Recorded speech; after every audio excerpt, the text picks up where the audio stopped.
मैं एक शेर हमेशा पढ़ा करता हूँ कि नहीं जाती कहाँ तक फ़िक्र इंसानी नहीं जाती, मगर अपनी हकीकत आप पहचानी नहीं जाती। जिस उम्र में आपने अपनी हकीकत को पहचाना है, और माशाल्लाह मैं ये देख रहा हूँ इस चार्ट में देखने के बाद लगता है कि भाई मतलब बहुत कुछ करने की कोशिश की है अपने से इस उम्र में। सुबह से हम आपके साथ मौजूद हैं और बारिश की रहमतें जो है वो भी नाजिल हो रही हैं। तो ये तीसरा कैंपस है जब यहाँ पर हम आए हैं। मैं चाहूँगा कि ये जो कैंपसेस हैं आपके, क्योंकि बारिश की वजह से जी, हम हर कैंपस को विजिट नहीं कर पा रहे, तो यहाँ अगर आप थोड़ा सा एक्सप्लेन कर दें हमें जी, कि जी। कौन कौन सा कैंपस है और किस तरह की एक्टिविटीज। देखिए, सबसे पहले हमने गया यहाँ पे जब हम पहला कैंपस जहाँ पे गए तो उसका मेंशन इसके अंदर नहीं मिलेगा, क्योंकि वो तो हमारा वो ख़ास रेसिडेंशियल कैंपस है। लेकिन ये जो डे स्कॉलर कैंपस हैं, बाकी ये पूरे हमारे जहाँ पे स्कूल्स चलते हैं, हमारे PU colleges 11th and 12th के पीयू कॉलेजेस चलते हैं, with integrated NEET, CET, JEE की तैयारी के साथ चलते हैं। डिग्री कॉलेज अल्हम्दुलिल्लाह इस कैंपस में हमने पहला एक नया कॉन्सेप्ट के साथ हमने डिग्री का बिल्कुल एक नया कॉन्सेप्ट ही शुरू किया।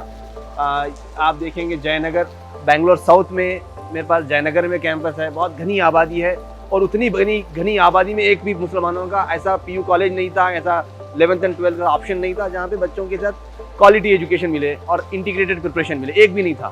फिर आप देखेंगे मैसूर रोड की तरफ, ईस्ट की तरफ अगर दे जाएंगे, वहाँ पे भी एक भी इंस्टीट्यूशन नहीं था। तो मेरे घर बार बार आते वहाँ के ज़िम्मेदार लोग, एरिया के लोग, और मुझे इसरार करते कि सर वहाँ पे भी करने की ज़रूरत है। तो अल्हम्दुलिल्लाह वहाँ पे भी एक कैंपस शुरू हुआ मैसूर रोड में।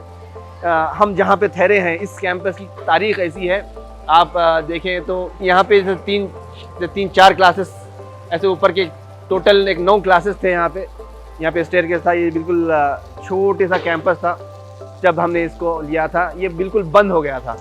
ये वक्त की जगह है, मस्जिद इसको मैनेज करती थी। अल्हम्दुलिल्लाह हमने पहले ये हिस्सा बनाया, फिर उसके ऊपर का फ्लोर बनाया।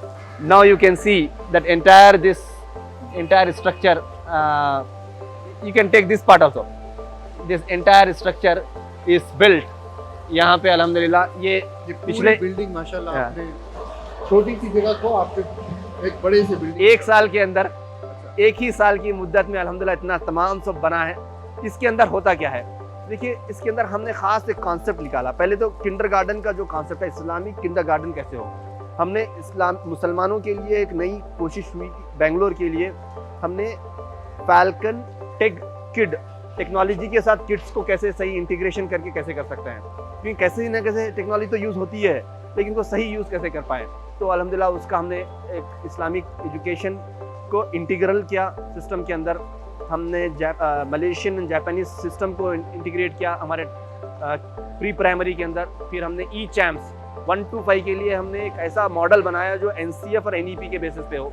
फिर फाउंडेशन के लिए 6 to 10th के लिए हमने इंटीग्रेटेड फाउंडेशन प्रिपरेशन डाली। बच्चों को कोई ट्यूशन की ज़रूरत नहीं है, कोई कोचिंग की ज़रूरत नहीं है, और जेई की, ओलंपियाड की, एनटीएससी की तमाम तर तैयारी बच्चे की यहीं पे हो जाएगी।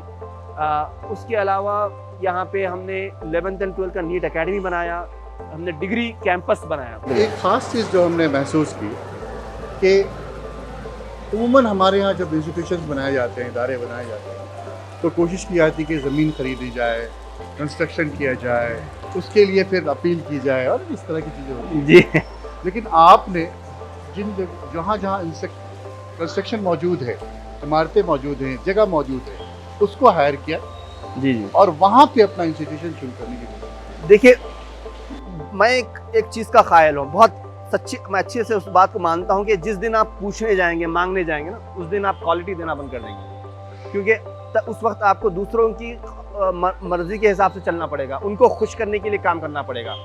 पहले दिन से मैंने ये तय किया कि जो भी करेंगे इंशाल्लाह खुद से करेंगे, और कभी कम्युनिटी के सामने हाथ ना फैलाएंगे। हाँ, कम्युनिटी को देने वाला बनेंगे, क्योंकि हम कोशिश कर रहे हैं कैसे हम कम्युनिटी में बच्चों को देने वाले बनाएं, और खुद हम लेने वाले अगर बन जाएं तो कभी देने वाले नहीं बनेंगे। तो ये तमाम मेरे जितने भी कैंपस देख लीजिए, कहीं पे हमने सोसाइटी में गया नहीं है, मैंने कभी चंदा नहीं मांगा। अल्हम्दुलिल्लाह हमारे free of cost civil service academy चलती है, अल्हम्दुलिल्लाह हम अपने सर पे खास से हम मैनेज करते हैं। ये पूरा कैंपस आप देख रहे हैं, इतना बड़ा कैंपस बना है, कहीं पे किसी की तरफ कोई चंदे के लिए नहीं गया था। बगैर किसी के चंदे से अल्हम्दुलिल्लाह 1 साल के अंदर अल्हम्दुलिल्लाह हमने इसको बनाया। क्योंकि इस बात का मुझे इल्म है कि कम्युनिटी में वसाइल की कमी है, लेकिन मैं मानता हूँ इस बात को कि वसाइल आएंगे, लेकिन काम आपको पहले शुरू करना है। और काम की अहमियत ये है कि सही काम, क्वालिटी का काम अगर आप करेंगे तो उससे इंशाल्लाह बरकतें होंगी, कैंपसेस बनेंगे, हर चीज़ होगा। तो यहाँ पे हम सिर्फ कोशिश ये कि कैसे हम क्वालिटी लेके आएँ। हमारे पास अगर मेरे आप किसी क्लास में जाएंगे तो देखेंगे टेक्नोलॉजी पार्ट ऑफ सिस्टम होता है हमारे पास। हर क्लास में आपको ओल्ड स्टाइल का डिजिटल बोर्ड नहीं रहता, हमने उसको भी इम्प्रूव कर दिया है। अब मेरे पास यहाँ पे अगर आप देखेंगे तो कॉमर्स में जब हमने डिग्री शुरू किया, बेंगलोर में कई डिग्री कॉलेजेस थे, और होता ये था कि हर जगह का मसला ये कि जॉब नहीं मिलती किसी को। डिग्री कर लेते हैं, जॉब नहीं मिलती, फिर जॉब करने के लिए आपको कहीं जाके कोई कोर्स करना है जॉब के लिए। मैंने सोचा कि क्यों ऐसा होता है। हर कोई जॉब देने से पहले पूछता है कि हमको एक्सपीरियंस चाहिए, एक्सपीरियंस कैंडिडेट ही चाहिए। तो मैंने कहा कि इंशाल्लाह हमारे स्टूडेंट को हम डे 1 से एक्सपीरियंस दिलाएंगे। इस कैंपस में जहाँ पे डिग्री की बच्चियाँ पढ़ती हैं, यहाँ पे कंपनीज आती हैं, बच्चे कंपनीज को नहीं जाते। यहाँ पे एवरीडे बच्चे कंपनी में काम करते हैं। फर्स्ट ईयर से बच्चे हमारे स्टूडेंट्स कंपनीज में काम करते हैं, इसी कैंपस में। यहाँ पे BCA के स्टूडेंट्स के लिए computer application part of system है। यहाँ पे सुबह से दोपहर तक बच्चे पढ़ते हैं कॉलेज का, दोपहर से शाम तक बच्चे काम करते हैं कंपनी में। BCom के बच्चों को डिजिटल मार्केटिंग यहाँ पे सिखाई जाती है, ग्राफिक डिजाइनिंग यहाँ पे सिखाई जाती है, उनको कंटेंट क्रिएशन यहाँ पे सिखाया जाता है, अकाउंटिंग यहाँ पे सिखाई जाती है, GST फाइलिंग यहाँ से सिखाई जाती है, और बच्चे काम करते हैं। अरे अगर मैं ये कहूँ कि भाई नेशनल एजुकेशन पॉलिसी के तहत अब जो चीज़ें इंट्रोड्यूस हो रही है, आपने पहले ही उसका इंतजाम कर नहीं, ये ज़रूरत है। पॉलिसी भी जो बनती है ज़रूरत के पूरा करने के लिए बनती है, और हमको प्रैक्टिकल तौर पे जो करना है हमको करना है। मैं हर चीज़ के लिए फिर कम्युनिटी में जाऊँगा, फिर कोई बड़ा प्रोपेगेंडा करूँगा, मुझे ज़रूरत नहीं है। हम काम शुरू करेंगे इंशाल्लाह। ये बच्चे पहले दिन से यही काम रहा मेरा कि हम पहले सिर्फ नमूना बनाते हैं, हम मॉडल बनाते हैं। मॉडल क्या होता है कि ऐसे भी हो सकता है। जब बेंगलोर में जब हमने डॉक्टर्स बनाना शुरू किया, उससे पहले था कि भाई डॉक्टर तो बन ही नहीं सकता, डॉक्टर का बच्चा ही डॉक्टर बन सकता है। अब हर किसी का बच्चा डॉक्टर बन सकता है, हर किसी का बच्चा अब IIT जा सकता है, NIT जा सकता है। भरोसा आ गया। हम CA की तैयारी शुरू कर रहे हैं, फिर उसके बाद अल्हम्दुलिल्लाह हम UPSC की तैयारी चलती है। हमारे पास बच्चे हमारे IAS हैं, हमारे बच्चे IPS हैं, IRS हैं। मैं तो देख रहा हूँ कि ग्लोबल प्रोफेशनल्स जो है जी जी वो आप यहाँ तैयार करने की कोशिश कर रहे हैं। अरे ये तो मुख्तलिफ चीज़ें आपने जी जी एंटरप्रेन्योरशिप माइंड से डेवलपमेंट है, सॉफ्टवेयर ट्रेडिंग है, जी जी डेटाबेस मैनेजमेंट है, जी जी बिजनेस एनालिस्ट है, एडवांस ई-कॉमर्स है, तो मुख्तलिफ चीज़ें हैं जो डिप्लोमा इन इस्लामिक स्टडीज़ भी आपने कोशिश की है। क्योंकि फिक्र, इस्लामिक फिक्र हम बच्चों की ज़िंदगी में लाना चाहते हैं। अब जब मेरा अगर स्कूल देखेंगे, देखिए NEP तो खाली अभी तो बोल रहा है, लेकिन हमारे पास यहाँ पे कोडिंग बच्चे को ग्रेड 1 से हम कोडिंग सिखाते हैं। हमारी कोशिश ये है कि कैसे जूनियर IAS का प्रोग्राम हमारा पार्ट ऑफ सिस्टम है। ग्रेड 6 से बच्चे को अगर IAS की तैयारी करना तो ग्रेड 1 से ग्रेड 6 से उसका सिस्टम चलता है। ये बच्चों के लिए जो IIT की तैयारी करें तो ग्रेड 6 से चलती है। इस्लामिक प्रोग्राम कहीं तो बच्चे को मदरसे को जाने की जरूरत नहीं, ये हमारी जिम्मेदारी है। बच्चे को नाज़िर कुरान सीखना है तो हमारी जिम्मेदारी है, बच्चे को अच्छे से तजवीज़ सीखनी है तो हमारी जिम्मेदारी है। उसकी अगर उसके फंडामेंटल्स ऑफ इस्लाम को अगर इंप्रूव करना है, हमारी जिम्मेदारी। कोई हजरत शाम में घर आने की जरूरत नहीं है। It is our responsibility. If we understand our responsibility, इंशाल्लाह आउटकम विल कम। ये बिल्कुल कोशिशें हैं कि यहाँ पे बच्चों को एक ऐसा माहौल दें हम, जहाँ से ये बच्चे वर्ल्ड प्रोफेशनल्स बने। यहाँ पे बच्चों की मीटिंग्स होती हैं, तो वो मीटिंग्स करने के लिए हमने उनके लिए हॉल बनाया। खाली स्टूडेंट्स को बेस्ट से बेस्ट माहौल में कैसे उनको हम बनाएं, ये स्टूडेंट मीटिंग्स के लिए बच्चों की मीटिंग हॉल होती है। ये यहाँ पे दी बेस्ट फैसिलिटीज़ जो होनी है बच्चों को, इनके लिए PPTs करने के लिए कोई प्रोजेक्टर की ज़रूरत नहीं है। उनके लिए इंटीग्रेटेड यहाँ पे उनका TV चलता है, माइक सिस्टम इसी के अंदर हमने बना दिया है। ये स्टूडेंट्स का, और इसको मैनेज स्टूडेंट्स करते हैं। यहाँ पे हमने स्टूडेंट लीडरशिप को डेवलप करने का कॉन्सेप्ट निकाला। अल्हम्दुलिल्लाह they are doing really good. Teachers की तरफ से काफ़ी कोऑपरेशन होता है। बच्चे, क्योंकि इस एरिया के बच्चे हैं, उतना रुझान नहीं है पढ़ाई की तरफ, उतना रुझान नहीं है, लेकिन जब चेंजेस आ रहे हैं तो इतना ज़बरदस्त चेंज है कि हम खुद शॉक हो रहे हैं देख के। एक जो बड़ी अच्छी चीज़ है जो महसूस हुई है आपके आइडियाज़ में, वो ये है कि वक्त की प्रॉपर्टीज़ जो यूं ही पड़ी थी या जिसको मुख्तलिफ दूसरे कामों के लिए लोग इस्तेमाल कर रहे थे, इंक्रोचमेंट हो चुका था उनको, आपने उन प्रॉपर्टीज़ को हासिल किया और उसको एजुकेशन के लिए इस्तेमाल करने की कोशिश की। देखिए अगर ये सिलसिला माशाल्लाह बेंगलोर के अंदर लोग बेदार हैं, समझते हैं, ये सिलसिला अगर दूसरे इलाकों में भी शुरू हो जाए, महाराष्ट्र के अंदर बहुत सारी वक्त प्रॉपर्टीज़ हैं, खुद कर्नाटक के अंदर के बीजापुर है और फिर सोलापुर वगैरह में भी इस तरह के प्रॉपर्टीज़ बहुत हैं।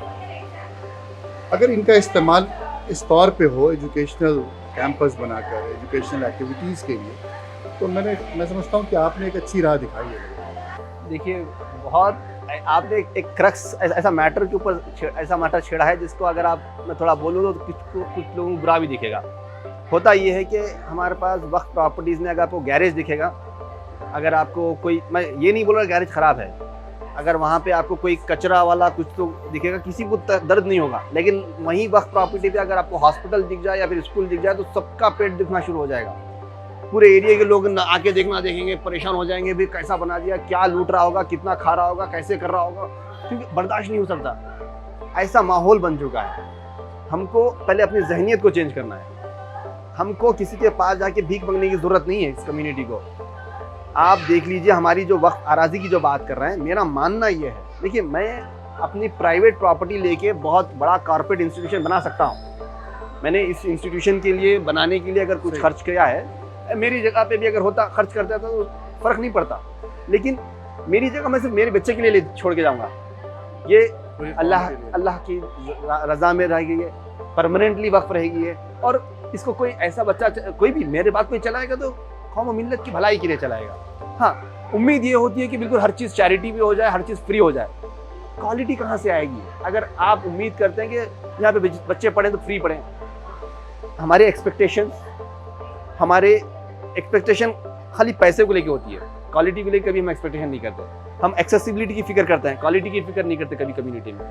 कोशिश ये करना है कि कैसे हम इदारों के अंदर एक फिक्र के साथ कि कैसे कोई भी इदारा अगर शुरू हो तो उसकी क्वालिटी कैसी हो और वो लीडर्स को कैसे डेवलप करें। हमारे पास आज अल्हम्दुलिल्लाह मेरे स्टूडेंट नेशनल चैम्पियनशिप में पार्टिसिपेट करते हैं। One of the student is now one the Asian championship जीता है वो UFC की। ये पॉसिबिलिटीज़ हैं जब बच्चों को आप मौका देते हैं।